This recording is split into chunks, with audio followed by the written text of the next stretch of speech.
Bismillahirrahmanirrahim. Assalamualaikum warahmatullahi wabarakatuh. Terus, ya?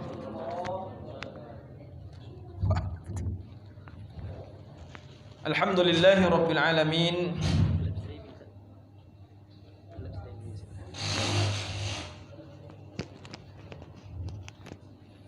Alhamdulillahi rabbil alamin. Wa bihi nasta'in wa ala umurid dunya waddin. Wassalatu wassalamu ala asyrafil anbiya'i wal mursalin Nabiyyina Muhammadin wa ala alihi wa sahbihi ajma'in. Ya ayyuhalladzina amanu taqullaha haqqa tuqatih wa la tamutunna illa wa antum muslimun. Wa qala an-nabiyyu sallallahu alaihi wasallam khairukum man ta'allama al-Qur'an wa 'allamah. Jamaah muliakan Allah azza wa jalla, kembali kita bersyukur kehadirat Allah azza wa jalla. Sampai detik dan malam hari ini Allah masih memberikan kita nikmat kehidupan, di mana sudah banyak saudara kita yang sudah mendahului kita. Maka oleh sebab itulah mari kita gunakan sisa-sisa hidup kita ini untuk mendekatkan diri kita kepada Allah Azza wa Jalla, meraih ridha Allah Azza wa Jalla dengan cara jalankan perintahnya, jauhi larangannya. Karena itulah tugas kita hidup di atas dunia. Wa ma khalaqtul jinna wal insa illa liya'budun. Tidaklah kuciptakan jin dan manusia kecuali hanya untuk beribadah kepadaku. Maka barang siapa nantinya mendapatkan hidayah dari Allah, tidak ada seorang pun yang bisa menyesatkannya. Dan barang siapa yang disesatkan oleh Allah, tidak ada seorang pun yang bisa memberikan hidayah. Salawat dan salam atas junjungan baginda Rasulullah sallallahu alaihi wasallam beserta keluarganya, para sahabatnya radhiyallahu anhum wa radha'an, dengan memperbanyak salawat dan salam serta mengamalkan tuntunan Rasulullah sallallahu alaihi wasallam, insyaallah kita akan meraih kemuliaan di dunia dan di akhirat, mendapatkan syafaat biiznillah taala. Jamaah muliakan Allah azza wa jalla, jangan bersedih, Allah taala bersama kita. Ini merupakan sebuah materi perenungan bagi kita. Sungguh selama ini kita merasa diri kita ini tidak butuh dengan Allah subhanahu wa ta'ala. Kita merasa apa saja permasalahan bisa kita selesaikan sendiri, tanpa pernah mau melibatkan Allah azza wa jalla. Tapi pada akhirnya ketika persoalan tadi tidak bisa kita selesaikan, ujung-ujungnya pasti ngadu sama Allah subhanahu wa ta'ala. Kita sakit, pernah enggak ketika kita sakit yang kita ingat Allah dulu yang menyembuhkan? Maka ketika orang sakit yang dia ingat, obat apa yang aku minum? Seolah-olah dia dengan obat itu bisa sembuh. Ketika dia sakit, dia teringat dokter anu yang bisa menyembuhkan. Dia enggak ingat bahwa wa idza maridtu fahuwa yashfin, kalau aku sakit Allah lah yang menyembuhkan. Dia tidak mau mengadahkan tangannya dulu pertama sekali sama Allah. Ya Allah, hari ini aku sakit, Engkaulah yang maha penyembuh. Tidak.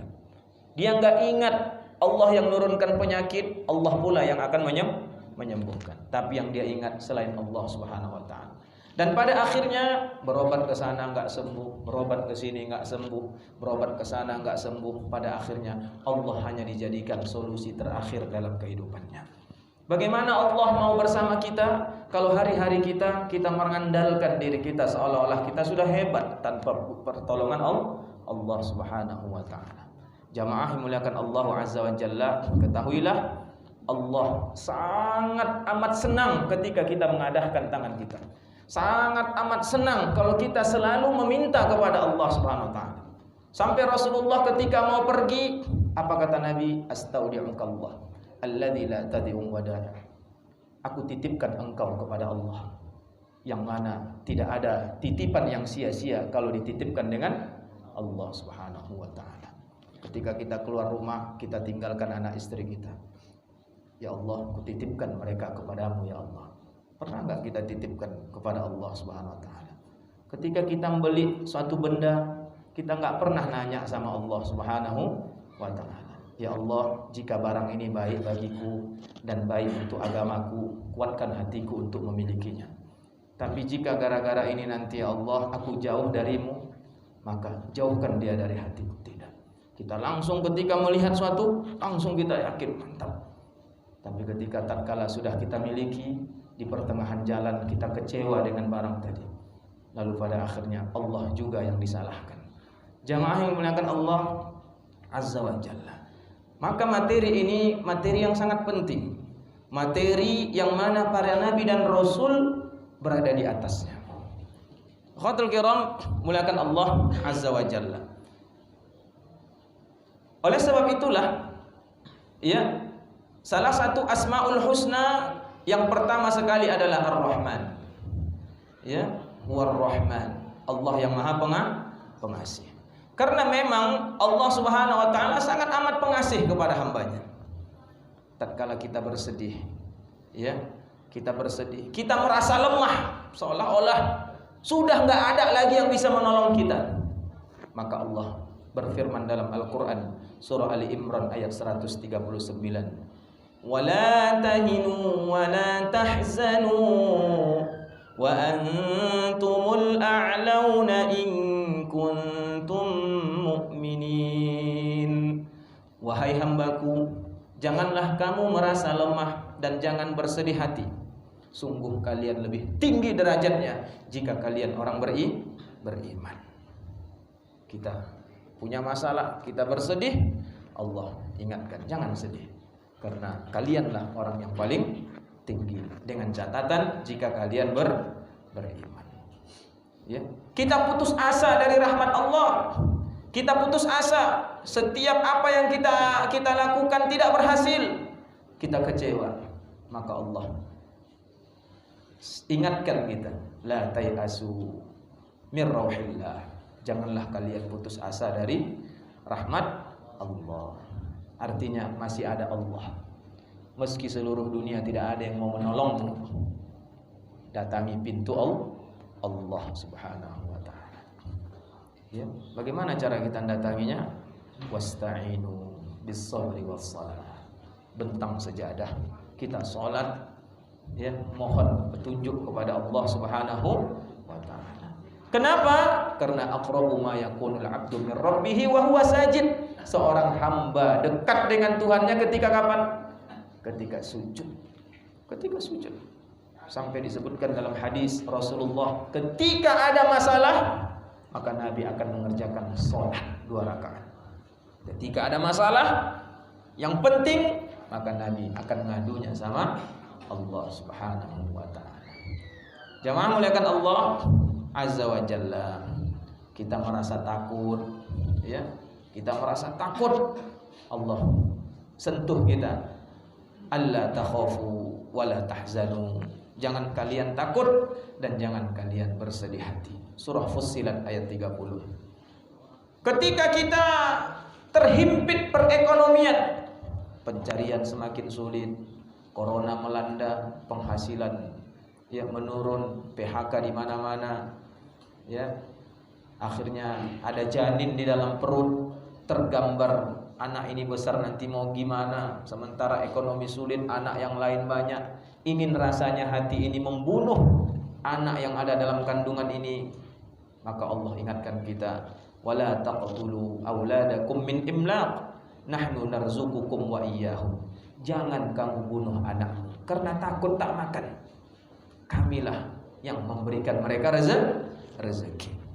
Kamilah yang memberikan kalian rezeki, dan mereka juga kami yang memberikannya rezeki.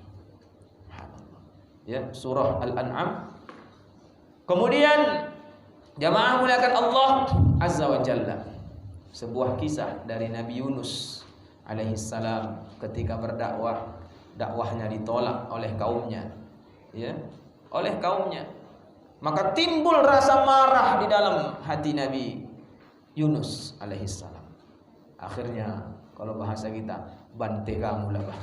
Ya. Udah capek aku mengingatkan kamu. Nabi Yunus pun cabut. Ya. Dan kita mengetahui kisahnya. Ya, akhirnya kapal tadi goyang, hampir tenggelam. Maka salah satu harus ada yang dijatuhkan, dan Nabi Yunus selalu keluar undiannya untuk dicampakkan. Akhirnya Nabi Yunus dicampakkan dan dimakan ikan paus. Ya, jamaah muliakan Allah Azza wa Jalla. Tatkala dimakan ikan paus, disitulah muhasabah terjadi. Ya, disitulah muhasabah terjadi. Ternyata tugas kita hanya menyampaikan, sementara hidayah ada di tangan Allah Subhanahu wa taala. Sungguh ketika aku berdakwah, aku tidak melibatkan Allah, tapi aku mengandalkan kemampuan diriku sendiri. Kalau kita mengandalkan kemampuan kita sendiri, siap-siap kecewa. Tapi kalau kita mengandalkan Allah, melibatkan Allah di dalam setiap aktivitas kita, maka kita akan beruntung. Jamaah muliakan Allah Azza wa Jalla, disebutkan dalam Al-Qur'an. A'udzu billahi minasyaitonir rajim, surah Al-Anbiya ayat 88. Wa dhannun, ingatkah kalian kisah Dhunnun? Dhunnun maksudnya adalah Nabi Yunus. Idz dzahaba mughadiban, ketika dia pergi dalam keadaan marah. Marah kepada siapa? Kaumnya. Fadhanna an lan naqdir alaih, dia merasa seolah-olah kami tidak mempersulit kehidupannya, urusannya. Ternyata Pak, ketika kita tidak melibatkan Allah, maka urusan kita akan menjadi sulit. Ya. Oh. Ya, udah bosan kau ya. Udah bantelah. Sama kalau kita punya anak, tak dengarkan cakap. Apa kita bilang sama anak? Oh, udah bosan kau itu. Udah bisa ngurus diri sendiri. Kalau bahasa Jawa, monggo. Ya, silahkan. Ya, fasna' ma syi'ta. Buatlah sesuka hatimu. Makanya memuliakan Allah Azza wa Jalla. Fadhanna an lan naqdiru alaih, dia merasa kami tidak akan mempersulitnya. Maka pada saat itulah fanada fil dhulumat, maka Nabi Yunus berdoa di kegelapan. Fil dhulumat, zulumat kegelapan yang berlapis-lapis. Bukan satu kegelapan yang dihadapi Nabi Yunus, tapi kegelapan yang berlapis-lapis. Kegelapan apa saja? Disebutkan dalam tafsir, gelapnya perut ikan. Ya, karena nggak ada lampu di dalam perut ikan. Gelap apa lagi? Gelapnya lautan. Karena ikan tadi masuk sampai ke dasar lautan. Gelapnya apa lagi? Gelapnya malam. Ya. 3 kegelapan yang dihadapi Nabi Yunus. Maka pada saat itu dia sadar, la ilaha illa anta subhanaka inni kuntu minadh dhalimin. Tidak ada yang berhak diibadahi kecuali Engkau ya Allah. Maha suci Engkau ya Allah. Sesungguhnya akulah yang zalim. Jamaah muliakan Allah Azza wa Jalla. Seandainya kejadian Nabi Yunus ditimpakan kepada kita, ya, dan kita nggak sadar ingin minta tolong sama Allah, apa yang kita lakukan? Kalau seandainya kondisi kita seperti Nabi Yunus, mungkin ada di antara kita mengatakan, oh saya cucuk perut ikannya Ustaz, biar saya keluar. Bisa gitu? Betul lah, dicucuk perut ikan keluar, lepas satu kegelapan, tapi masuk ke dalam gelapnya lautan. Terpaksa dia berenang sampai ke dasar. Ya kalau sampai napas, ya, mati dia.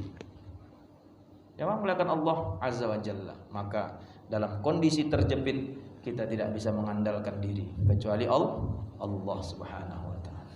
Tatkala Nabi Yunus sadar dan dia mengakui kezalimannya, dia mengakui karena dia merasa seolah-olah dialah yang bisa memberikan hidayah, maka kalimat yang pertama dia ucapkan apa?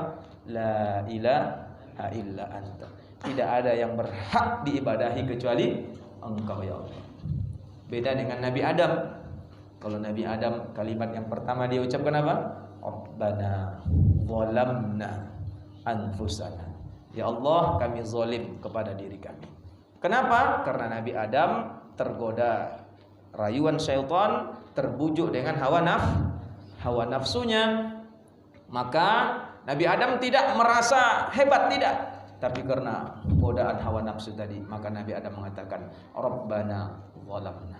Kalau Nabi Yunus, kalimat yang pertama la ilaha illa anta, karena ketika dia berdakwah dia merasa dialah yang bisa memberikan hidayah, merubah seseorang, ternyata tidak, ya, maka dia merasa telah menyekutukan Allah Subhanahu wa taala, merasa diri yang bisa memberikan hidayah.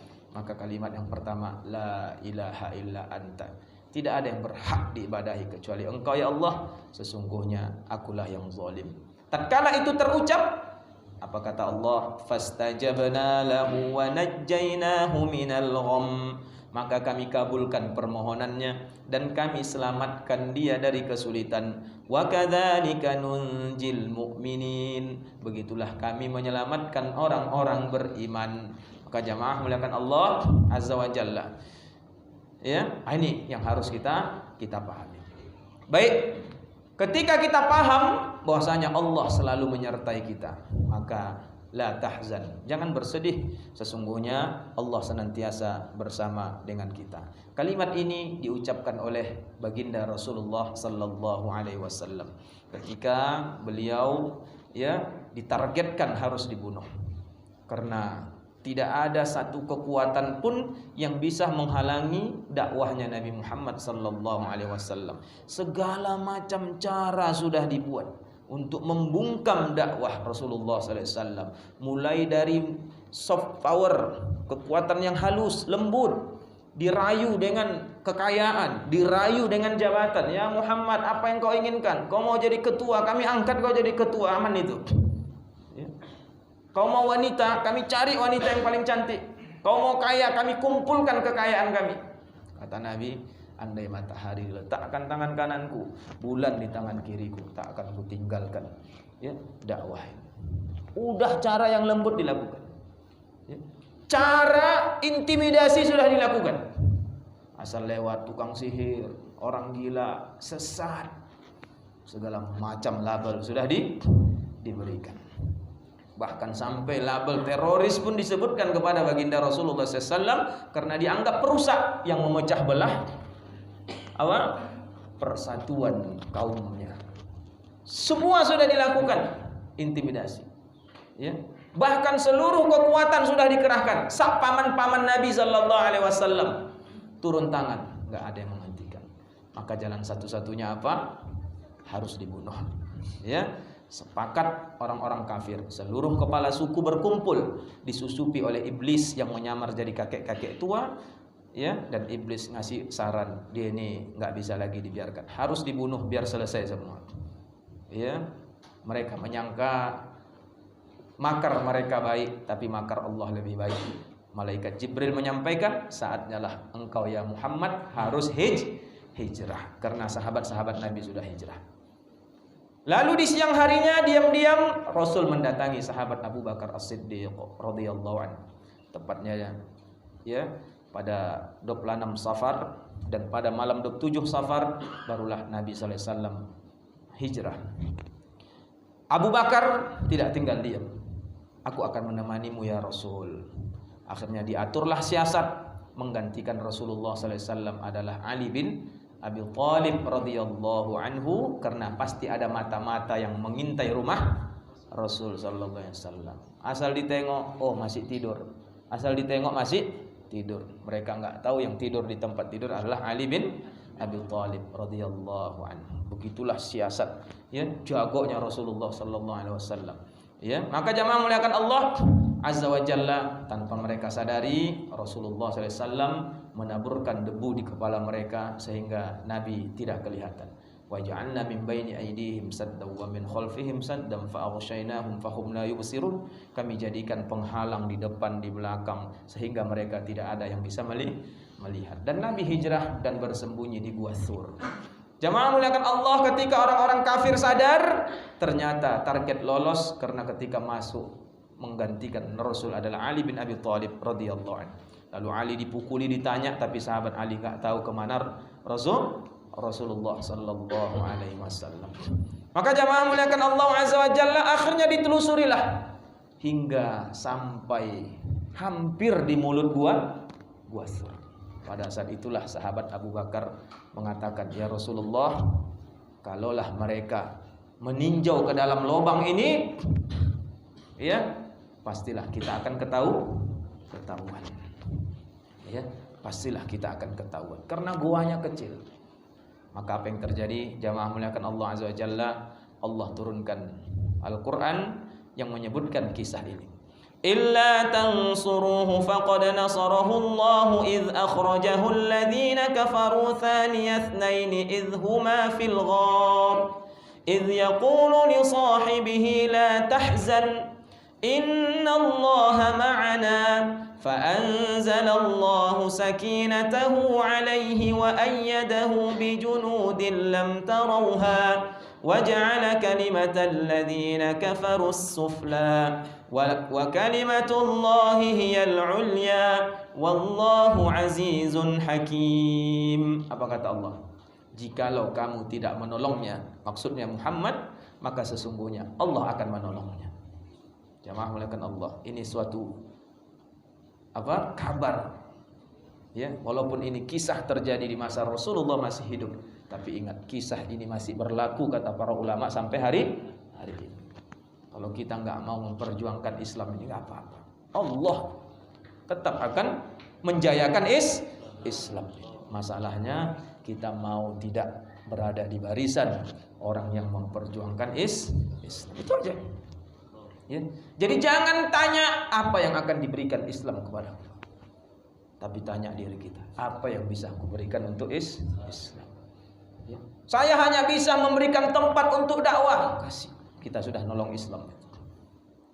Oh, saya hanya bisa mendanai saja, kita sudah nolong Islam. Harta saya akan saya berikan, asalkan untuk Islam akan saya persembahkan, untuk bangun pesantren, bangun masjid, bantu anak yatim, bantu fakir miskin, akan saya persembahkan. Jemaah muliakan Allah Azza wa Jalla. Sampai ketika ada orang tua punya anak, dia berpikir bagaimana anak ini nanti besar bisa memperjuangkan Islam, berarti dia sudah menolong Islam.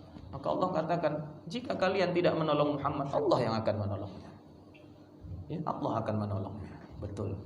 Di dalam sebuah riwayat, Allah jadikan sarang laba-laba di mulut goa itu. Walaupun para ulama ikhtilaf tentang kisah ini, ya, sehingga secara logika, ya, nggak mungkin ada orang di dalam, karena laba-laba buat sarang cepat atau lambat? Kan lambat itu, satu datang angin habis, buat lagi sabar, ya, nggak mungkin ada orang di dalam, makanya nggak ditengok, ya. Maka jamaah muliakan Allah Azza wa Jalla. Baik, kita lanjutkan ayatnya. Ketika orang-orang kafir musyrikin Mekah mengeluarkannya dari Mekah, sedang dia salah seorang dari dua orang, ketika keduanya berada di dalam gua, maka ayat ini menunjukkan kemuliaan sahabat Abu Bakar As-Siddiq radhiyallahu anhu. Ketika dua orang berada dalam gua, maksudnya adalah sahabat Abu Bakar As-Siddiq radhiyallahu anhu.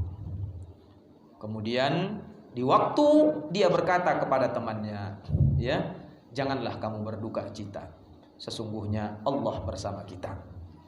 Maka Allah pun menurunkan keterangannya kepada Muhammad dan membantunya dengan tentara yang kamu tidak melihat. Ya, Allah utus malaikat untuk menjaga Rasulullah sallallahu alaihi wasallam.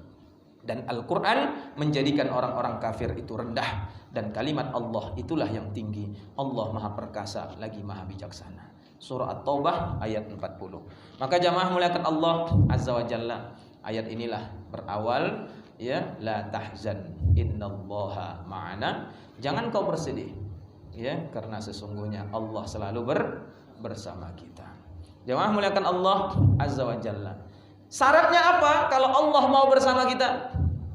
Syaratnya adalah perjuangkan agama Allah Subhanahu wa taala. Ya, maka Allah akan menolong kita. In tansurullah yansurkum wa yutsabbit aqdamakum. Jika kamu mau menolong agama Allah, Allah akan tolong kamu.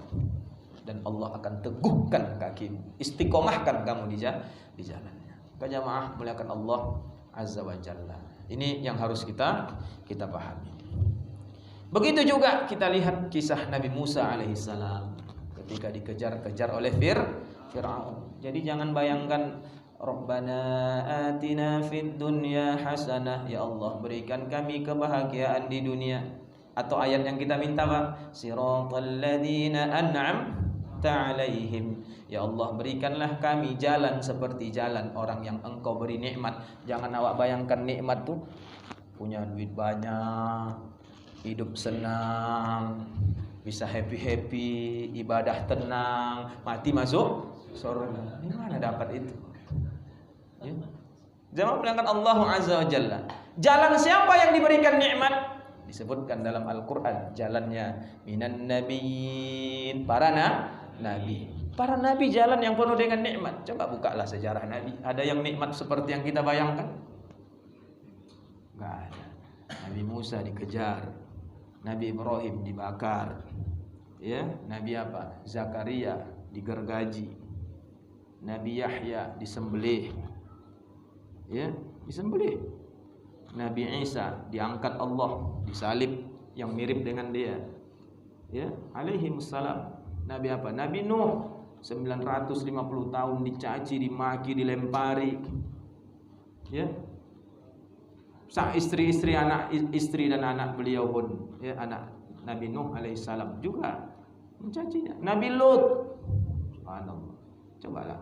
Jadi jangan bayangkan, kami enak Ustaz, setiap saya berdakwah ikut semuanya. Alhamdulillah. Saya datangi keluarga saya dakwah, berubah semuanya tanpa halangan dan rintah. Dari mana dapat itu? Kepingin juga pelajari. Salah-salah ada yang nggak sampaikan tak betul, makanya banyak yang ikut itu.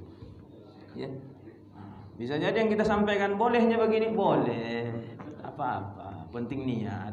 Boleh Ustaz ke dukun, boleh, yang penting niat. Boleh pakai azimat. Kalau begitu semua orang banyak ikut itu. Ya. Maka jangan mengulangkan Allah Azza wa Jalla. Ketika yang hak disampaikan, maka siap-siap pasti ada kebatilan yang akan menghadang. Maka jangan mengulangkan Allah Azza wa Jalla. Ini yang harus kita paham.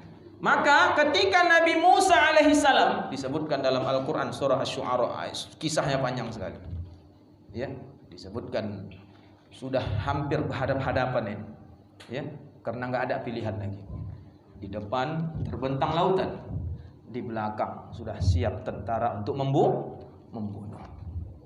Bisa kita bayangkan kondisi kita pada saat itu seperti apa, ya. Akhirnya umat Nabi Musa mengatakan, kita pasti akan tersusul, ya. Kalau sudah tersusul, habislah kita, ya. Karena target Fir'aun apa? Bunuh semuanya. Sedangkan anak bayi dibunuh, ya, bunuh semuanya. Mau lari ke depan, lautan. Secara logika nggak mungkin bisa nyeberangi lautan. Tapi coba lihat Nabi Musa, apa yang beliau katakan? Qala kalla, sekali-kali tidak. Apa yang kalian prasangkakan tidak seperti itu. Inna ma'ya rabbi sayahdin. Sesungguhnya Tuhanku selalu bersamaku dan dia akan ngasih jalan kita. Masih kondisi seperti itu dia yakin sama Allah subhanahu wa ta'ala. Utang udah sekeliling pinggang. Hari Senin dikejar sama badan besar, pakai helm kereta besar, ya.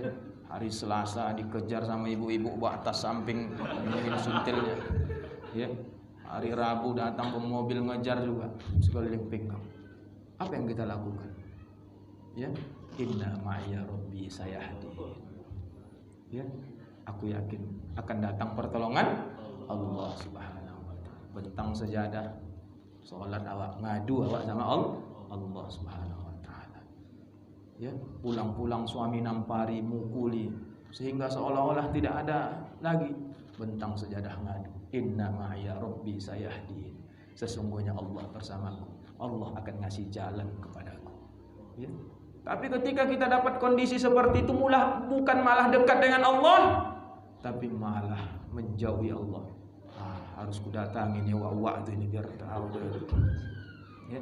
Coba wak tengokkan dulu wak lakiku nih, payah betul nih lakiku nih wak. Ya. Akhirnya dia ambil wak tuh gelas ditengok. Ini nampak kau laki kau di sini. Nampak? Udah aman kau. Ya, nanti kalau datang bulan, letakkan darah haid kau masukkan ke dalam gelas. Ya, setetes saja banyak ketahuan nanti, setetes saja. Anci tunduk laki kau itu. Awak pun semangat. Sampai awak lakukan tunduk aja laki macam terbodoh. Awak pula pening. Ya.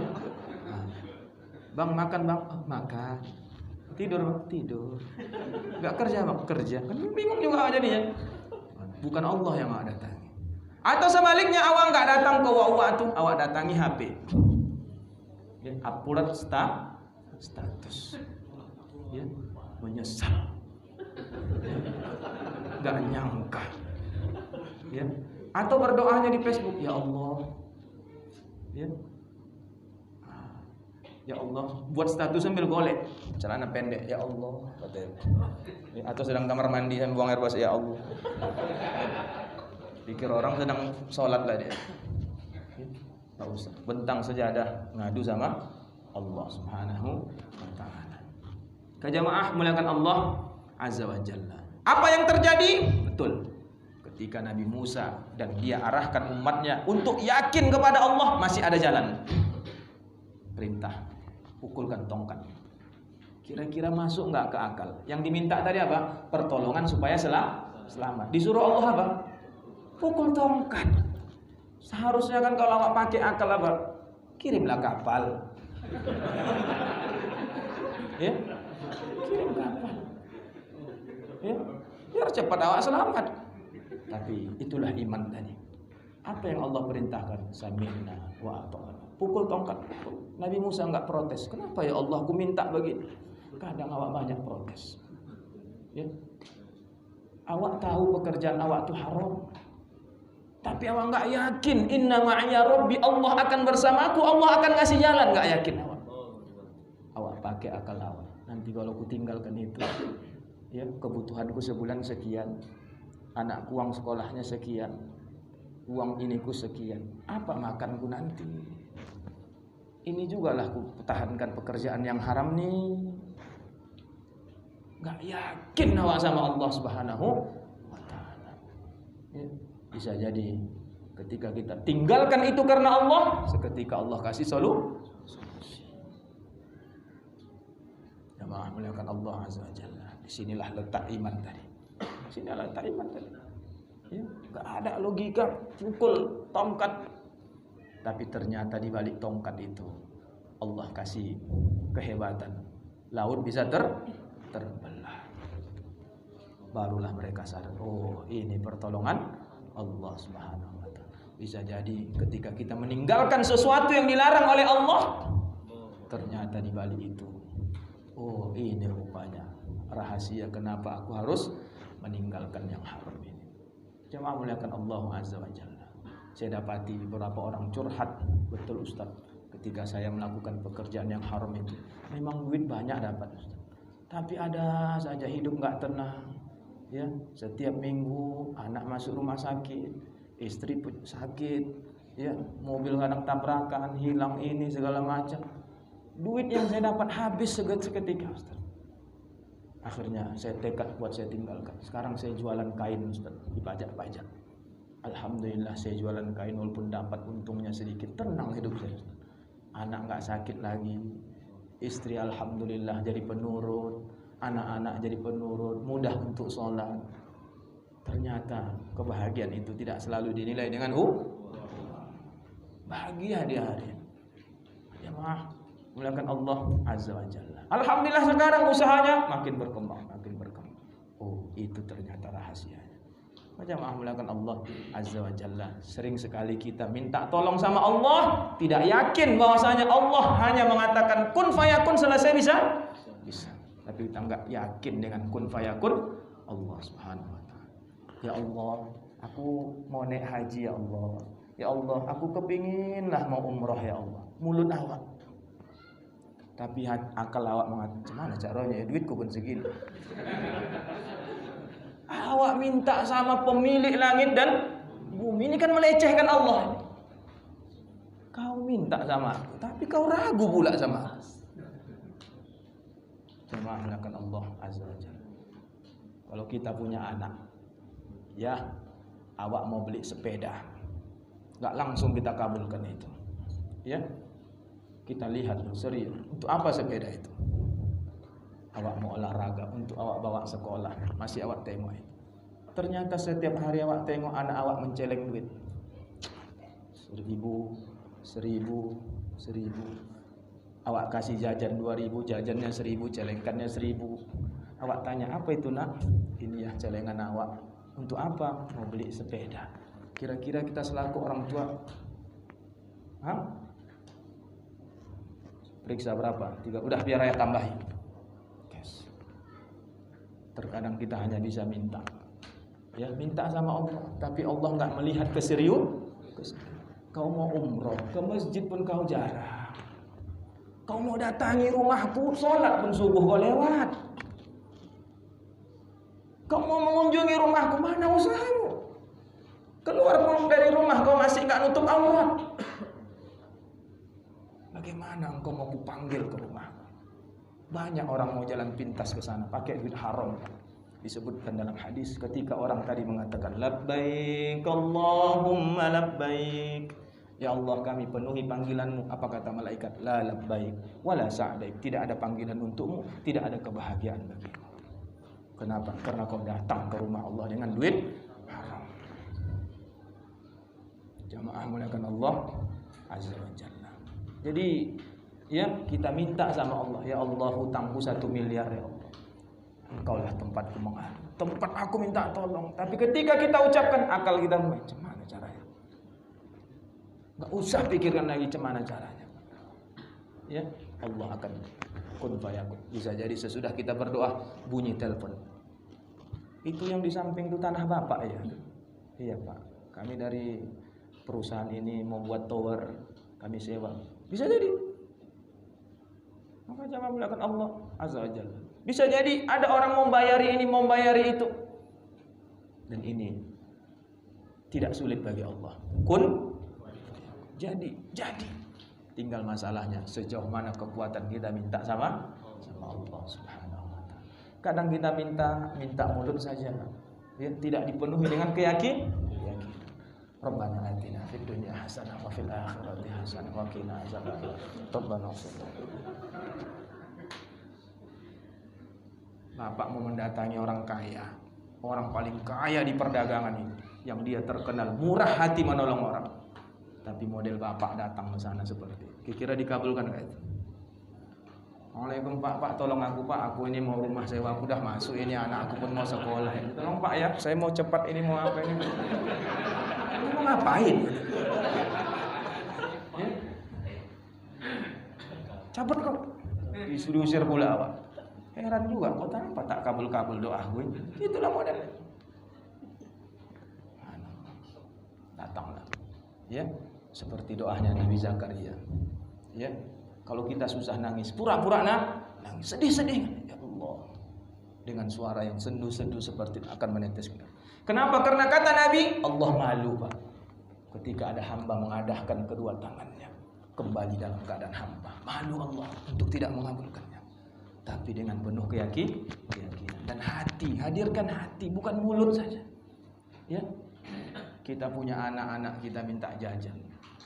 Ya minta duit ya, ayak mau jajan. Kita mah. Ya, tapi coba, ya jajan ya. Mungkin belum palah sedih. Udah gini anak awak, ya.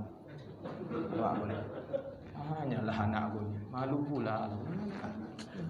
Mau beli apa nak? Beda jawabannya. Ya. Mau beli apa nak? Pasti lembut kita jawabnya. Maka Allah katakan, ya. Wa idza sa'alaka ibadi anni fa inni qarib. Kalau ada yang bertanya tentang aku, bilang sama dia, aku tuh dekat. Ujibu da'watad da'i idza da'an. Aku akan kabulkan doanya jika dia meminta. Tapi mari kita perhatikan model minta kita. Sudahkah kita serius minta? Coba cek penampilan kita. Jangan-jangan kita menghadapnya pun serampangan. Ya, serampangan. Padahal Allah menyuruh kita khudzu zinatakum inda kulli masjid. Pakailah perhiasanmu setiap kalian mau ke masjid. Kata para ulama, pakailah pakaian yang terbaik. Kadang awak sholat bersarung, bersinglet saja, Allahu Akbar. Kadang ada yang tak bersinglet, bersarung aja, yang penting tertutup pusat lutut ustaz. Allahu Akbar. Kalau gitulah bani aja lutut sama pusat. Ya. Sahnya ustaz, sah, bukan enggak sah. Tapi begitulah kita menghadap model penguasa langit dan bumi. Sedangkan menghadap lurah saja enggak berani awak gitu. Bang, dipanggil Pak Lurah tadi, ini surat bang, tolong abang datang kantor lurah. Nggak pernah kita. Mana sarung abang dek? Bersarung. Tak berbaju abang, tak palah dek. Pergi dia kantor lurah, tak berbaju, berkain saja. Ya, Pak Lurah pun heran, langsung diambil tembak kopit, ditembak. Patut, udah sakit rupanya kawannya. Udah sakitnya rupanya dia. Mau kantor lurah, awak mau ngurusin kantor polisi bersinglet saya, diusir Mbak polisi. perhatikan adab kita, Pak. Perhatikan mulut kita, sudahkah bersih ketika berhadapan dengan Allah? Salah-salah masih ada bau mulut kita sehingga kita menghadap dengan Allah. Mau kita bahas ini, waktu kita pun sudah mau masuk.